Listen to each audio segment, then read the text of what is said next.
bendiga. Es un enorme privilegio estar en esta mañana junto a ustedes. Gracias a sus pastores, de verdad que los admiro muchísimo. Tienen ADN misionero y me encanta ver pastores así apasionados por las misiones. Bueno, mi nombre es Jordi González, yo soy pastor misionero, felizmente casado, y juntos en familia servimos a Dios a tiempo completo en un ministerio que se llama Mission Go, que significa en español: vamos para donde vamos a llevar el evangelio de Jesús de una forma creativa, bíblica y dinámica, tanto en lo urbano como a lo transcultural. Eso es lo que nosotros venimos haciendo, pero bueno, sin más preámbulos, vamos a la palabra, ¿les parece? Colóquese de pie, vamos a orar específicamente por la palabra. Cierre sus párpados y déjeme orar. Papá, en esta mañana te damos gracias por el enorme privilegio, Señor, que tú nos das de venir a tu casa, a adorarte, a ofrecerte nuestras vidas como un sacrificio vivo ante ti. Señor, hoy reconocemos que necesitamos de ti, necesitamos que nos hables, necesitamos de tu palabra. Y hoy, en el nombre de Jesús, yo te ruego, papá, que tu Espíritu Santo ministre, hable, toque. Señor, hoy queremos dejar toda carga en la cruz e irnos con tu yugo, Señor, e irnos, Señor, con tu presencia, llenos de ti.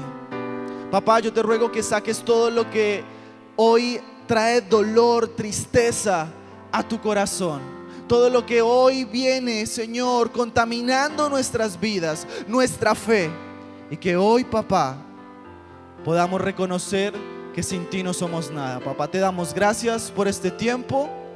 En tu nombre damos gracias. Amén y amén. Antes de sentarse, chóquela con 3 personas. Dígale: bienvenido a la casa de Dios. Chóquela, dígale: bienvenido a la casa de Dios. Chóquela con 3 personas. Dígale: bienvenido a la casa de Dios. Chóquela con 3 personas. Solo 3.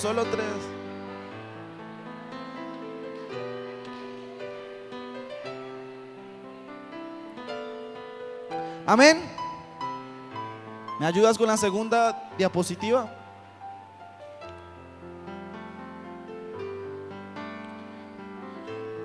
Hoy yo quiero hablar de un tema que me encanta y es de la fe. Un tema que regularmente o cotidianamente nosotros como cristianos debemos vivirlo, experimentarlo. Pero ¿qué pasa cuando hay ciertas circunstancias, momentos o personas que vienen a nuestra vida a dañar, a intoxicar la fe que Dios ha puesto en nuestras vidas? Y hoy yo quiero hablar de 2 grandes hombres de la Biblia, 2 hombres que uno empezó bien, pero terminó mal.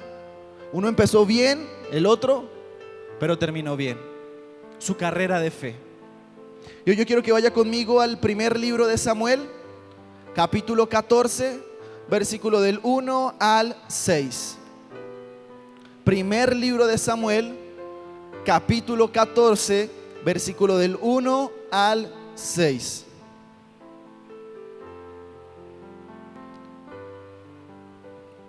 Abra su Biblia o prenda su Biblia, hágase de un cristiano que la trajo.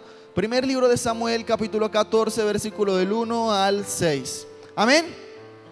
Y leemos la palabra de papá con la autoridad del Hijo y del Espíritu Santo. Versículo 1. Y aconteció un día que Jonatán, hijo de Saúl, dijo a su criado que le traía las armas. Mire lo que le dice: ven y pasemos a la guarnición de los filisteos que está de aquel lado. Y no se lo hace saber a su padre. Versículo 2. Y Saúl se hallaba al extremo de Gaba, debajo de un granado que hay en Migrón. Y la gente que estaba con él era como ¿cuántos? 600 hombres tenía este rey llamado Saúl. Versículo 3. Y Ahías, hijo de Ahitob, hermano de Icabod, hijo de Fines, hijo de Elí, sacerdote de Jehová en Silo, llevaba algo muy peculiar. Llevaba algo llamado el efod. Y no sabía el pueblo que Jonatán se hubiese ido. Versículo 4. Y entre los desfiladeros por donde Jonatán procuraba pasar a la guarnición de los filisteos, dice la Biblia que había un peñasco muy agudo de un lado y otro del otro lado. ¿Cómo se llamaban esos peñascos? Subraya esas dos palabras. El primer peñasco se llamaba Bosés y el otro Sene. Versículo 5. Y uno de los peñascos estaba situado al norte hacia Midmas y el otro al sur hacia Gaba. Y dijo pues Jonatán a su paje de armas: ven y pasemos a la guarnición de estos incircuncisos. Mire la fe de Jonatán. Quizá haga algo Jehová por nosotros, pues para el Dios suyo y el Dios mío, aquí dice la Biblia, pues no es difícil para Jehová salvar con muchos o con pocos. Amén. Yo quiero hablar de qué es lo que hoy día viene dañando nuestra fe, qué es lo que hoy día viene, ciertas circunstancias que vienen a nuestro ministerio, liderazgo, llamado de Dios a dañar nuestra fe. Y eso le pasó a este hombre llamado Saúl, un hombre que en cierta manera Dios le permitió vivir muchas cosas, pero el fin de su ministerio le costó la corona, el reinado. Pero vemos un hombre común y corriente llamado Jonatán, que decidió creerle a Dios por encima siquiera de su propia vida. Y de eso se tiene que vivir la fe, o la fe que tenemos nosotros.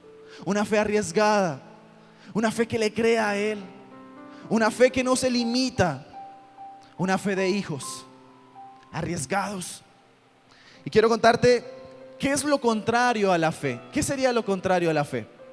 ¿Alguien sabe? La incredulidad, la duda. ¿Y cómo se introduce la duda y la incredulidad dentro de Israel, dentro de los principios, hasta llegar a este primer libro de Samuel? Yo veo que la duda y la incredulidad es un virus, es algo que intoxica nuestra vida.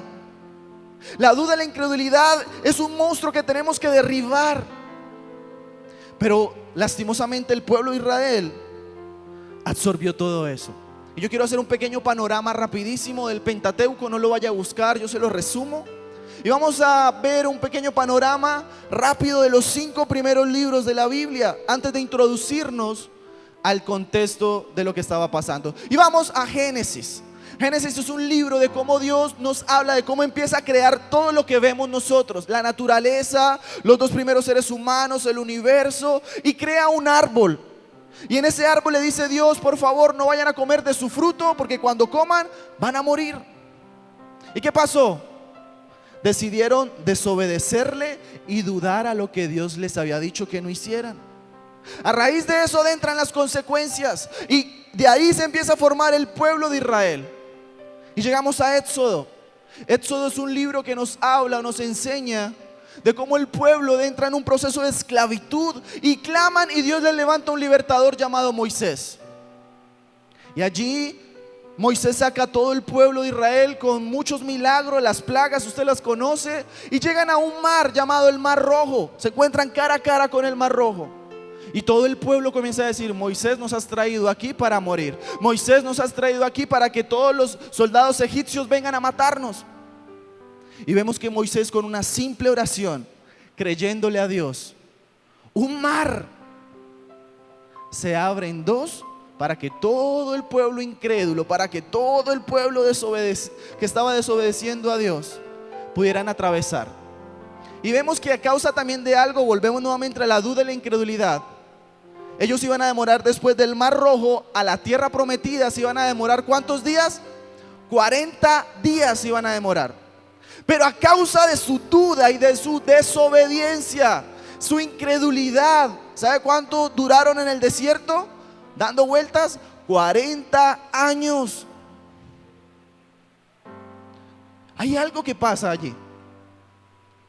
Y resulta que este pueblo seguía desobedeciendo a Dios. Moisés, dice la Biblia, que sube a hablar cara a cara en el monte Sinaí con Dios. Y después de hablar con Dios, él baja, y ¿cómo encuentra el pueblo de Israel? Todo el pueblo de Israel estaba adorando un becerro que no oía, que no veía, que no era Dios. Duda y desobediencia, incredulidad de Dios.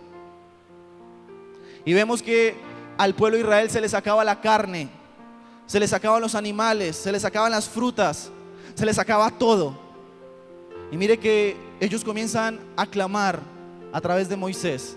Y Moisés ora y dice la Biblia que el cielo se abre en dos y comienza a descender maná. Y más adelante después se quedaron sin agua, sin Coca-Cola, se quedaron sin nada que tomar en un desierto. Y Dios en un desierto de una roca hace brotar agua para un pueblo incrédulo y que estaba desobedeciéndolo a él. Y más adelante Levítico, vemos que Levítico Dios tiene que darle ciertas leyes, ciertos estatutos, porque estaban desobedeciendo a Dios. Y más adelante sigue Números. Números, si usted lo ha leído en su casa, usted va a encontrar que el 80% del contenido en Números es un libro donde el pueblo de Israel se encuentra murmurando y desobedeciendo a Dios. El libro de Números debería llamarse, en mi ignorancia, debería llamarse el libro de las murmuraciones. Porque constantemente el pueblo de Israel se encontraba así: ¿por qué Dios lo usa a él en el piano y a mí no? Porque Dios sí lo tiene que usar a él y a mí no. Porque Dios, y Dios, y Dios, y Dios. Y se quejaban, murmuraban de los escogidos. Seguían desobedeciéndolo. Y llegamos al último llamado de Deuteronomios. En Deuteronomios vemos que el pueblo de Israel, por decirlo así, versión 2019, se les olvida la palabra de Dios, se les olvida la Biblia. Ya no querían leer la Biblia. Y Dios tiene que volverles a recordar por segunda vez la ley al pueblo de Israel, porque se les había olvidado. Y llegan ahora a un lugar llamado el río Jordán. Y otra vez tenían que pasar al otro lado. Y vemos que Josué ora nada más. Y todo el río Jordán se abre otra vez en dos. Y ahí termino. ¿Por qué les cuento este pequeño panorama? ¿Qué quería transmitirle Dios con el Mar Rojo y el río Jordán que se abren en dos al pueblo de Israel? ¿Qué quería mostrarle Dios? Quiero contarle algo. Dios quería transmitirle al pueblo de Israel y a la iglesia hoy día que aunque la iglesia o el pueblo de Israel en esa época siguieran dudando, siguieran desobedeciéndolo, siguieran teniendo incredulidad en sus corazones, Él iba a ser siempre Dios y nunca iba a cambiar. Ese es nuestro Dios. Él siempre va a estar allí para ayudarnos en esos momentos que estemos atravesando de duda, de incredulidad. Él siempre va a estar allí para abrir el Mar Rojo en dos, el río Jordán en dos, volver a repetir el milagro que tenga que repetir, para decirte: ¿sabes algo? Yo soy tu Dios. Yo soy tu Dios. ¿Y por qué cuento esto también? ¿Cuántos de los que estamos aquí, yo también me involucro allí, no hemos experimentado milagros de Dios? ¿Usted ha experimentado milagros de Dios? Yo lo he experimentado. ¿Usted ha experimentado cómo Dios sana a un enfermo? Yo lo he experimentado. ¿Usted ha experimentado cómo Dios le provee para la canasta familiar, para sus necesidades, le da un mejor trabajo? Pero hay algo, el virus vuelve nuevamente y nos seguimos preguntando: ¿será que Dios lo puede hacer? ¿Será que Dios puede darme un mejor empleo? ¿Será que Dios me puede bendecir más? ¿Será que Dios? Y será. Y nos parecemos, o esto es un espejo para la iglesia latina hoy día. Dios quiere no solamente que lo tengamos a Él en las vacas gordas, sino que lo tengamos a Él también en las vacas flacas. Él quiere que usted tenga una fe arriesgada, una fe que no se limite por tus circunstancias, una fe que no se limite por lo que usted puede ver alrededor suyo. El gobierno no te define, tu trabajo no te define, tu estatus económico no te define. Quien te define es la fe que tú has puesto en Dios. Eso tiene que ser.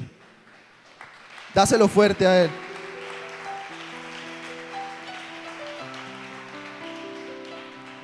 Y ahora sí, teniendo en cuenta cómo inicia todo esto de la duda, entremos en el contexto. Vamos a nuestro texto base.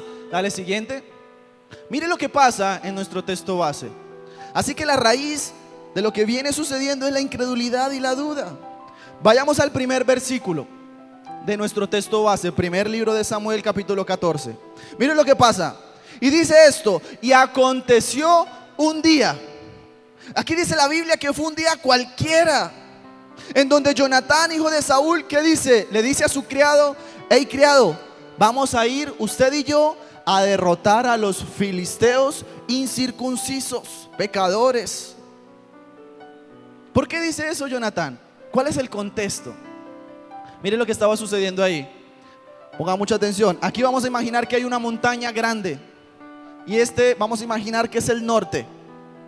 Y aquí estaba, dice la Biblia, en la punta de esa montaña dice que habían 600 hombres, los israelitas. Dice que estaba el rey Saúl, Jonatán y su criado. Y en la mitad de esa montaña, o si se bajaban de esa montaña, había un campo de fútbol, un campo de guerra. Y al sur, llamémoslo así, había otra montaña.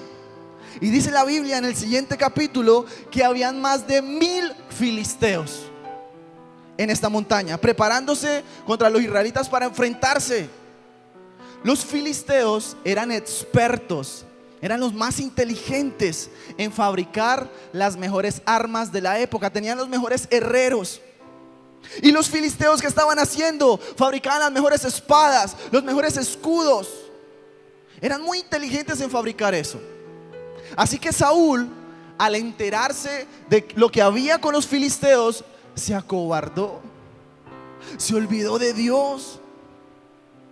Dijo: no, los filisteos son más, tienen 1000, nosotros tenemos 600, los filisteos tienen las mejores armas. Yo tengo la oración, pero me da miedo. No, los filisteos tienen a Baal, yo tengo a Dios, pero lo limito.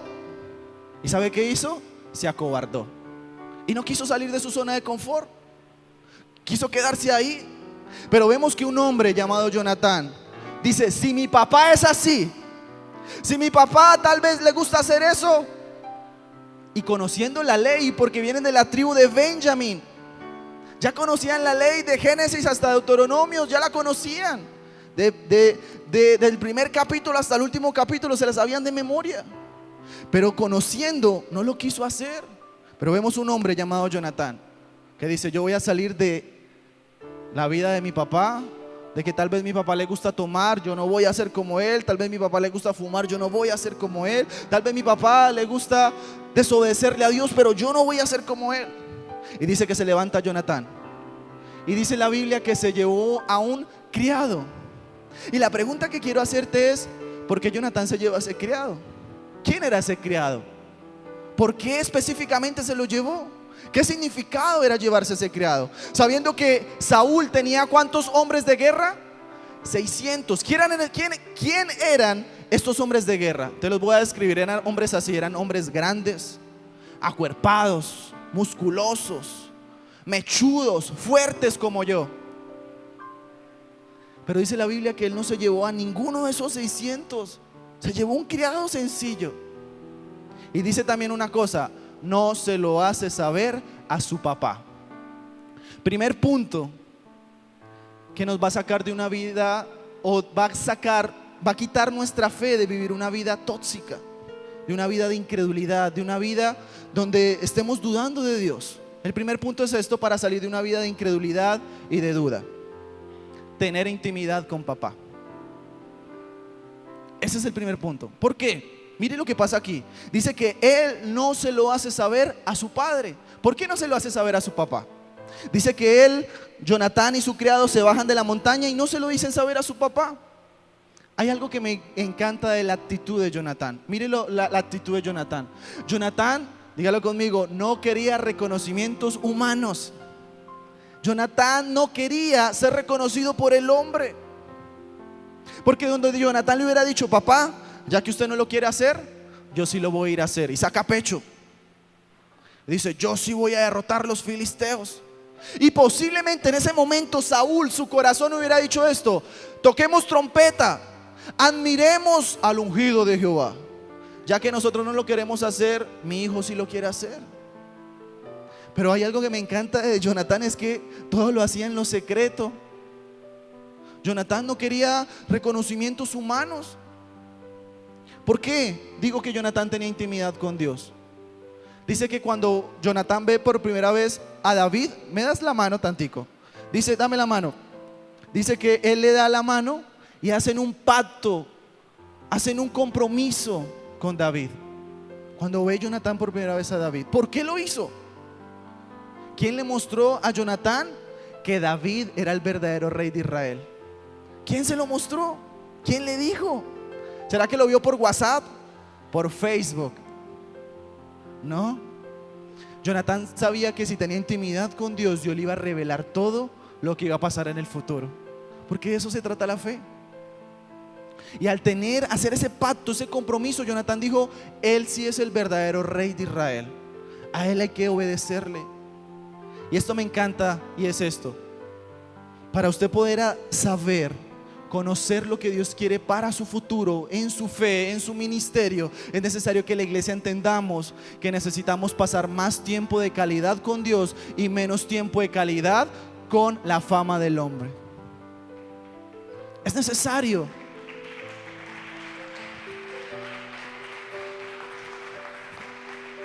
Es necesario que entendamos que primeramente tenemos que ser reconocidos por Él, que por el hombre, que por la aprobación del hombre, que por lo que digan los demás. Y eso tenía claro Jonatán. Él dijo: yo voy a obedecer primero lo que Dios me mandó a hacer. Y te quiero contar algo, que no es tener intimidad con Dios. Tener intimidad con Dios no es esto, y con mucho respeto lo digo, no es levantarse en las mañanas a las 5 o a las 6 antes de irse a trabajar y decir: Dios, gracias por el día de hoy, amén. Y se fue a trabajar. Es llegar de tu trabajo y decir: Dios, gracias por el día de hoy, amén. Y se acostó a dormir. Yo con mucho respeto te digo, eso no es intimidad con papá. Papá quiere más que usted experimente más tiempo de calidad con Él. Papá quiere revelarte, mostrarte, enseñarte su palabra. Pero es necesario que la iglesia entendamos que necesitamos pasar más tiempo de calidad con Él que lo que nos está intoxicando o distrayendo. Porque cuando usted pasa más intimidad con Él, el carácter, la estructura del reino de los cielos se te pega, se te contagia. O si no, usted ande mucho con un rolo, ande mucho con un costeño, se le van a pegar las cosas de ellos, tal vez sus dichos, su forma de vestir. Si siendo eso en lo humano, ¿cómo será en lo espiritual? Cuando usted pasa tiempo de calidad con su Dios. Por eso fue que Jonatán asumió ese riesgo y le creyó a Dios. Él dijo: el criado y yo juntos derrotaremos a más de 1000 filisteos. Eso es fe. No era diestro en la espada, era un hombre común y corriente, pero un hombre que tenía fe en Dios.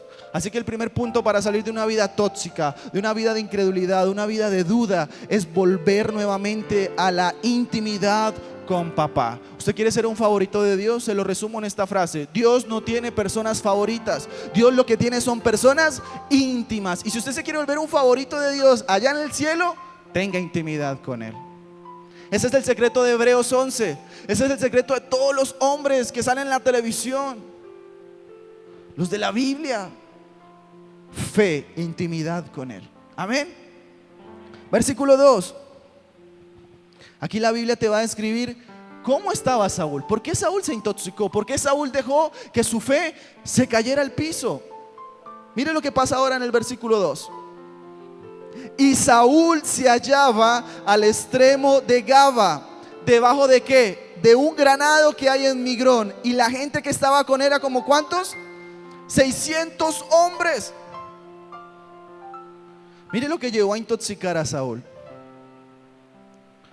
Mire cómo estaba Saúl. Dice la Biblia que este rey estaba debajo de ¿qué? De un granado. Estudiando la antigua Palestina, los granados crecían de una forma que le daban sombra a las personas. Era un arbusto que crecía en el desierto o en los lugares que no podía florecer o daban fruto. Eran esos árboles o esos frutales que tapaban a las personas. Entonces, ¿qué pasó allí? Saúl llegó allí y se hizo debajo de ese granado. Como era un desierto, un momento de guerra, había mucho sol. Tal vez Saúl dijo: no, si yo me asoleo, si voy a la guerra, me da cáncer en la piel, se me daña el pelo, se me cae el pelo como a Jordi, se me daña la queratina. No quiero pasar zonas de riesgo, quiero quedarme aquí debajo del granado. Y si usted ha visto películas de guerra, de conquista, en tiempos de guerra, ¿en qué posición tenía que estar el rey? ¿Alguien sabe? En la parte de adelante. En tiempos de guerra, el rey era la persona indicada que guiaba al pueblo a la victoria. El rey era el que estaba siempre en la parte de adelante con la antorcha, con la batuta, guiando a los soldados a la victoria. Pero este rey llamado Saúl, que tenía mucha responsabilidad porque era el rey de Israel, este rey estaba debajo de un granado, quieto, cómodo. Dijo: no, allá hay más de 1000 filisteos, yo no voy a poder con ellos. Mejor me quedo aquí en la sombra, que me coloquen el aire, que me coloquen el ventilador, que me lleven las uvitas a la boca, el mejor vinito. Yo no quiero asumir riesgos de fe como lo hizo Jonatán. Y dice que tenía ¿cuántos? 600 hombres. Este rey no solamente se volvió un rey soberbio, orgulloso y se acomodó, sino que llevó a todo el pueblo de Israel y a todos los 600 hombres a pecar. Una persona incrédula, una persona que tiene duda en su corazón, que no le quiere creer a Dios más allá de su propia lógica, es una persona que intoxica a otros. Es una persona que contagia a otros, tal vez derriba esas ganas de creerle a Dios. Tenga cuidado de aquellas personas así. Por eso Jonatán se aleja de su papá, porque sabía que si se quedaba allí no iba a poder cumplir el propósito que Dios tenía con él. Y mire lo que pasa ahora.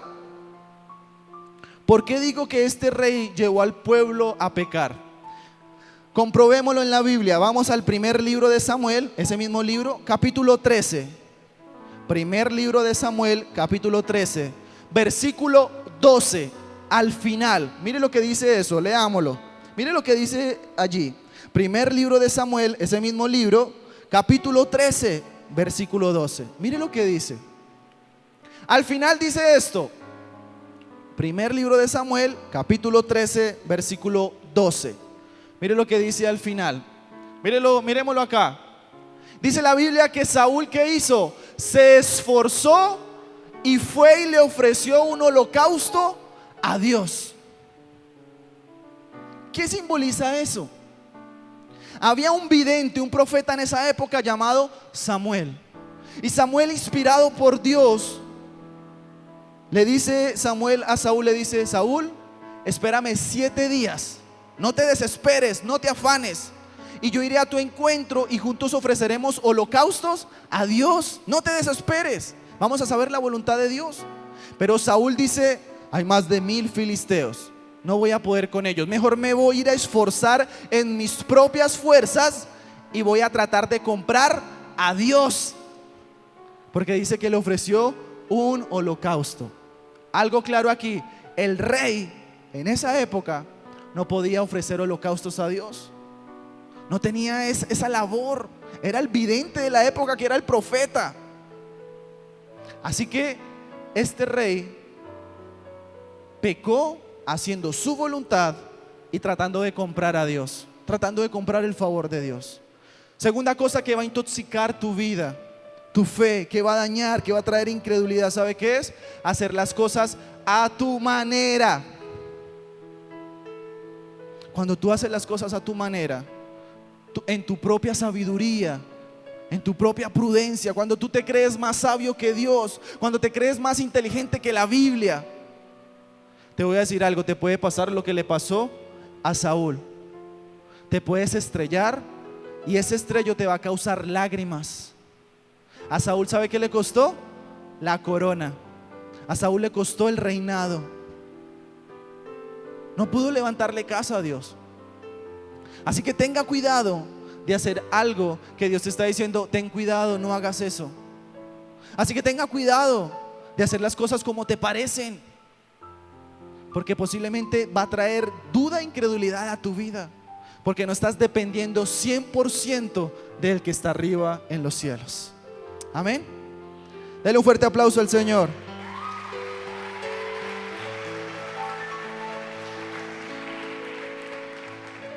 Versículo 3. Y mire lo que pasa ahora en el versículo 3. Dale siguiente, mire lo que pasa. Aquí la Biblia te va a describir por qué Jonatán se llevó a un criado. ¿Qué características tenía este criado? ¿Por qué? ¿Será que sería un ninja? ¿Será que era un sicario? ¿Por qué se llevó Jonatán a este criado? ¿Cuál era el secreto del criado? Mira, aquí te lo describe la Biblia, versículo 3. Aquí te da el nombre de cómo se llamaba este criado. Dice que este criado se llamaba Ahías. ¿Sabe qué significa Ahías en hebreo? Significa hermano de Jehová. Ya por ende tiene mucho peso. Hijo de Ahitob, hermano de Icabod, hijo de Fines, hijo de Elí. Era el bisnieto de un tremendo profeta. Sacerdote de Jehová en Silo. Era un sacerdote. Y llevaba algo muy peculiar este criado. Dice la Biblia que llevaba un efod. ¿Qué era el efod en el Antiguo Testamento? Sí, muy bien. El efod era algo que los sacerdotes usaban, llamado como un pectoral o un chaleco o un blazer, llamémoslo así. Y allí cargaban algo llamado el urín. ¿Y qué más? Muy bien. Con eso en la antigüedad se buscaba la voluntad de Dios. Así que ¿qué simboliza que Jonatán se hubiera llevado a este criado y al efod? ¿Cuál fue el secreto? Y ese es el secreto. Mira, el secreto es este. ¿Puedes colocar las diapositivas? Ese es el secreto. Que Jonatán, ¿o qué simboliza que Jonatán se hubiera llevado este efod? Esto simboliza la más perfecta, la más buena y la más agradable voluntad de nuestro Dios. Esto simboliza que Jonatán se estaba llevando la voluntad de Dios, que Jonatán estaba bajo la voluntad perfecta, agradable y la más buena, y que Dios le iba a dar la victoria a Jonatán a donde fuera, porque Jonatán estaba alineado a la voluntad de Dios. Te quiero decir algo, iglesia. Cuando tú estés alineado, encaminado a la más buena, agradable y perfecta voluntad de Dios, te voy a decir algo: nada ni nadie, ninguna circunstancia, ni lo alto, ni lo profundo, nada ni nadie podrá derribar los planes y los propósitos que Dios tiene contigo, con tu familia, con tu ministerio. Porque estás en la voluntad perfecta, agradable de nuestro Dios. Cuando tú pases más tiempo de calidad con tu Dios y estés en la voluntad de Él, nada te va a parar. Nada te va a parar. Así se levanten tempestades, se levanten olas, se levanten tsunamis. Recuerda esto que te voy a decir. Todo esto está hecho ¿de qué? De agua. El agua no es eterna, el agua se acaba. Pero hay alguien que dijo: yo soy la verdadera agua de vida. Y esa persona se llama Jesús. Y sabes una cosa, Jesús, esa agua sí permanece sobre tu vida para siempre. Para siempre. Versículo 4. Y con esto voy finalizando. Dale siguiente. Mira lo que pasa en el versículo 4. Saúl fue probado por Dios y le probó su corazón de qué estaba hecho. Dios quería saber si Saúl en realidad estaba viniendo o estaba sirviéndolo a Dios por sus manos o por verle cara a cara. Y Jonatán aquí también va a ser probado por Dios. Mire cómo lo va a probar Dios a Jonatán. Versículo 4. Y entre los desfiladeros por donde Jonatán procuraba pasar a la guarnición de los filisteos, dice la Biblia que había un peñasco agudo de un lado y otro del otro lado. Uno se llamaba Boses y el otro Sene. Teológicamente, ¿qué significa Boses y Sene? Te voy a contar. Boses teológicamente significa un camino o un lugar resbaladizo. Si Jonatán y su criado subían por Boses, se iban a resbalar, no iban a poder subir a donde estaban los filisteos. Ahora, si Jonatán iba por Sene, teológicamente significa un lugar o un camino espinoso. Estudiando ese camino, las espinas medían más de 1 metro. Había espinas en la derecha, en la izquierda y en el piso. Si Jonatán atravesaba por ahí, se iba a desangrar automáticamente. No iba a poder subir a donde estaban los filisteos para derrotarlos. Jonatán tenía dos pruebas de parte de Dios. Posiblemente Jonatán en su humanidad hubiera dicho: uy, no, Dios, irme por voces o los caminos de voces me hacen resbalar. Mejor me devuelvo para mi casa, tiro la toalla, dejo de ser cristiano. O posiblemente Jonatán hubiera dicho: uy, Señor, tus caminos son muy espinosos, son difíciles. Vivir en santidad es difícil. Creerte a ti es difícil. Mejor me devuelvo para mi casa. Mejor me devuelvo para donde mi papá. Pero dice la Biblia que Jonatán no hizo eso. Dice la Biblia que Jonatán atravesó por algunos de estos dos caminos y derrotó a más de 1000 filisteos. Y yo quiero contarte dos testimonios con respecto a Bosés y a Sene. Amén. Aquí va. Bosés significa un lugar o un camino resbaladizo. Antes de ser cristiano, yo pertenecía a una cultura urbana llamada los punk. Esa gente que se para así el pelo. Antes de servirle a Dios, antes de que Dios me hiciera un llamado, y fui a parar a las calles y vivía una vida de inmoralidad, de drogas, de alcohol horrible. Y mi papá, cansado de eso, me echó de la casa. No te vas de la casa, no aguanto más. Y resulta que alguien me habló de Jesús en las calles, como lo que hicimos ayer, de ir a compartir. Y acepté a Jesús y comencé a venir a la iglesia. Y yo venía a la iglesia, levantaba las manos, adoraba a Dios. Pero resulta que yo traía hábitos ocultos de mi vida pasada, que Dios aún no había sanado. Y sabes una cosa, yo comienzo a asistir a la iglesia y resulta que nadie sabía en mi iglesia que yo estaba atado, era adicto al tema de la pornografía. Era un ex adicto en serie. Tenía relaciones sexuales dentro de la iglesia, estaba en la pornografía, en la masturbación, y todo esto me estaba haciendo resbalar. Iba a la iglesia, unos momentos de santidad como la montaña rusa, unos días arriba, levantaba las manos, pero había algo que me hacía resbalar. Y tenía que ser libre de eso porque estaba intoxicando mi fe, mi relación con Dios.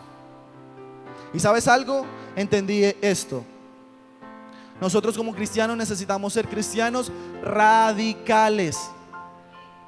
Y usted dirá: tan conservador, tan liberal, tan bueno, qué sé yo, qué calvo tan conservador. Pero yo te voy a decir algo. La Biblia dice que Satanás está como león rugiente esperando a quien devorar. ¿Y qué es lo que devora a un león hambriento? Carne. Y si usted está gordito, mejor, más rico para él. Pero si usted está en la carne, se lo van a devorar. Esto nos habla de que Satanás no te va a decir: ay, hermano, hoy saliste de 40 días de ayuno, hoy tengo una promoción para ti, hoy no te voy a hacer caer, hoy no te voy a hacer resbalar. Él sabe que le queda poco tiempo. Tiene que en cualquier momento hacerte resbalar. Y es allí donde el cristiano debe entender: si Satanás es radical en ese pensamiento, yo tengo que ser radical al cuadrado, al cubo, más que el pecado, más que lo que él piensa. ¿Y cómo podemos ser radical? Cortando con todo lo que nos está haciendo resbalar, cortando con todo lo que nos desconecta de la voluntad de Dios, cortando con lo que a Dios no le agrada. Y cuando tú cortes con eso, vas a ser la más perfecta, la más buena y agradable voluntad de Dios. Y corté con eso, y Dios ahí sí comenzó a traer libertad a mi vida. Duré un año atado a esto cuando recién llegué a la iglesia. Y ahora sigue el segundo camino. Se llama Sene. Significa un lugar o un camino espinoso. Cuando entendí que Dios quería que fuera radical, ¿sabe qué hace Dios? Él también fue radical y me dijo: te voy a llamar ahora sí al ministerio. Y viviendo en el centro del país, en Cundinamarca, estando en Cundinamarca, Dios me hace un llamado para que me vaya a la cola de nuestro país. Y me fui a vivir a Leticia, Amazonas, 2 años. Y allí conocí a la que hoy día es mi esposa. Gracias a Dios no es caníbal, no me come. Nos conocimos, nos casamos y nos fuimos a vivir al Eje Cafetero.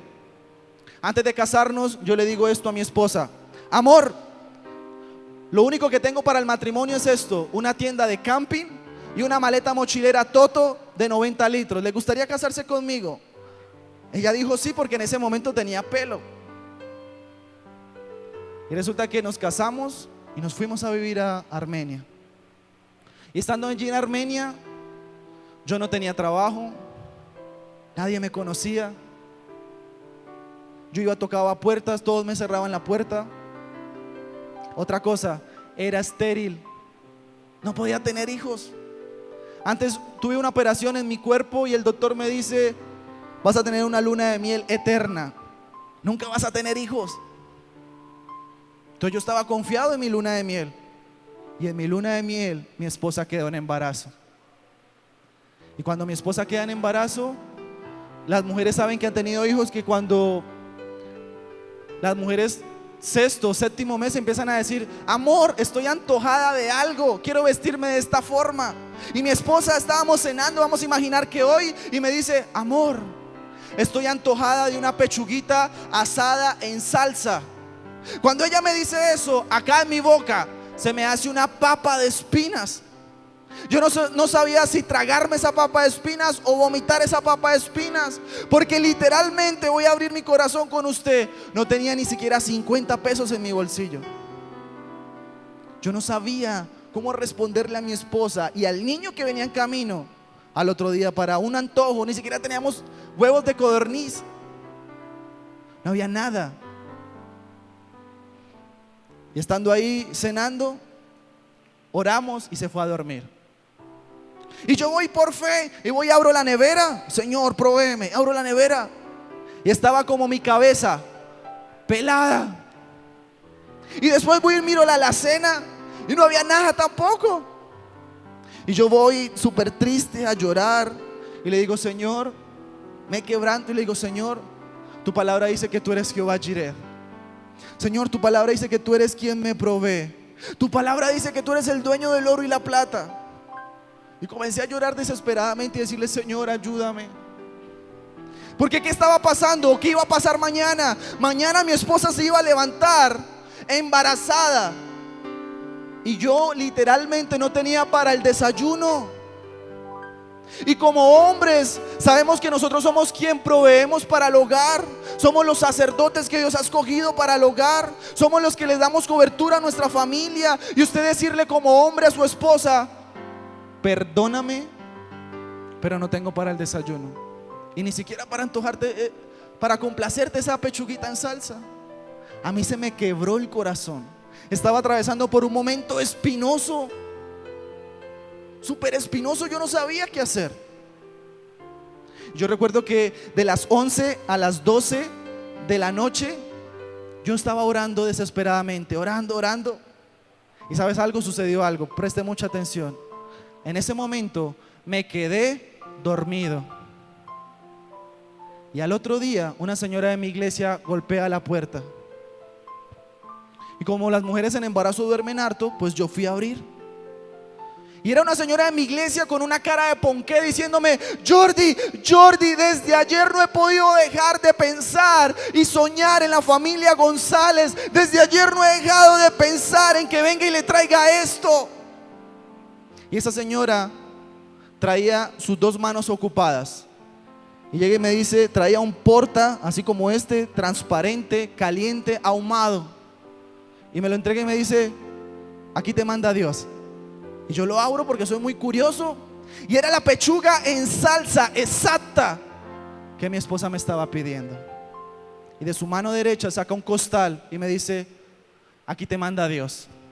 Y termina diciéndome esto: que aunque nosotros seamos infieles, Dios siempre será fiel. Fiel.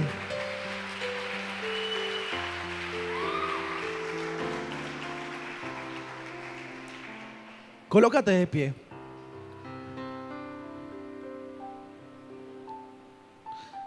Y mire cómo termina el versículo 6. Jonatán dice esto: pues para Dios, para Jehová, no hay absolutamente nada, pero nada imposible, si decides cumplir estos 4 pasos.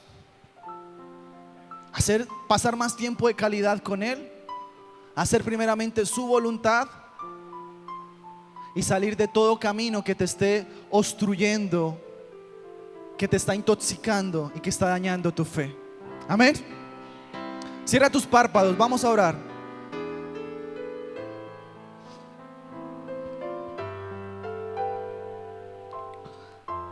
Amado Dios, en esta mañana, papá, te damos gracias, Señor, porque tu palabra es real, tus caminos son reales. Señor, hoy en el nombre de Jesús te rogamos que obres en nuestras vidas de una manera sobrenatural. Señor, mira este camino que estamos atravesando. Tal vez estemos caminando por un camino como voces que nos hace resbalar. Tal vez tu carácter, tu mal genio, o tal vez un pecado oculto te hace resbalar de los caminos de Dios. O tal vez estás atravesando un camino como Cene, espinoso, y ese camino te ha traído espinas, vergüenza, dolor, lágrimas. Pero te quiero contar algo. La Biblia dice que donde está el Espíritu de Jehová, allí hay libertad. Y aquí está su Espíritu Santo. Está en cada uno. Su Espíritu Santo, yo ya hice mi parte. Ahora haz la tuya, la más importante, la que merece la gloria y la honra. Ministra, habla, saca toda carga, tristeza, todo lo que está trayendo duda e incredulidad a nuestras vidas. Sácalo, por favor. ¿Qué es aquello que ha traído tanto dolor a tu vida, tanta tristeza a tu vida? El Señor lo puede hacer. Señor, y ayúdanos a tener una fe. Levanta tus manos. Señor, ayúdanos a tener una fe como la que tuvo Jonatán. Una fe arriesgada, una fe donde pasaba tiempo de calidad contigo. Señor, ayúdanos, papá, a ir a derrotar, Señor, a todo gigante, todo filisteo, todo enemigo que se levante, porque estamos con el Rey de Reyes y Señor de Señores, a aquel que para Él no hay nada imposible, que si con fe pedimos, Él responde, que si con fe, Señor, te pedimos conforme a su voluntad. Dice la Biblia que para Dios no hay absolutamente nada, pero nada imposible. En el nombre de Jesús, en el nombre de Jesús, Señor, que nuestra fe esté pegada a tu corazón, que nuestra fe, Señor, esté pegada a tu voluntad. A ti te damos la gloria y el honor por los siglos de los siglos. Amén y amén. Dele un fuerte aplauso al Señor.